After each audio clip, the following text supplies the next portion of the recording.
So, para sa akin, hindi pala vision sa'yo yun. Kumbaga, ang in-expect mo is expectation. So, parang nagpiprekatan tumataas ang krimen. Hindi, wala ka na makapagsabi na, oh, this year, ang mga krimen ay magli-less rather than last year. Ako kasi sa vision ko, halimbawa, pinakita na mas mataas this year, which is, tinawag talaga itong bloody year.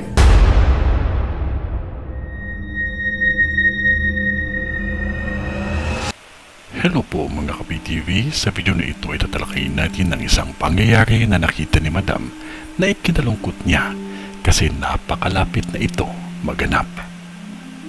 Pero kung ikaw ay hindi pa nakasubscribe sa aking channel, baka naman.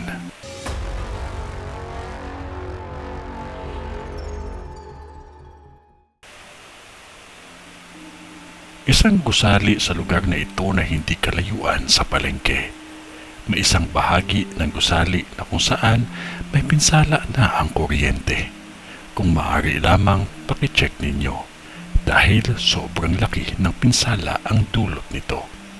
May mga buhay na nadamay na halos kahilera lang nito ay masyadong natupok ng apoy. Nakikita ko sa vision ko na napakalapit na itong maganap. Maging maingat lamang dahil sobrang tupok ang halos buong lugar. Maging maingat mga taga rito dahil ang Marikina at Santa Cruz na halos magkahambing lang ang sunog na mangyayari pa lamang. Pilitin ninyong maging maingat sa lahat ng bagay na magiging sanhi ng sunog. Huwag nating kalimutan ang manalangin palagi. Ito ay ang bisyon ni Madam sa Santa Cruz, Manila. Kung ano man yun, wala pa rin makakatalo sa time team na panalangin natin sa Diyos, kaya magtiwala lamang po tayo sa Kanya kasi mahal niya po tayo. Sa ngalan ng Diyos Ama, ng Diyos Anak, at ng Diyos Espiritu Santo.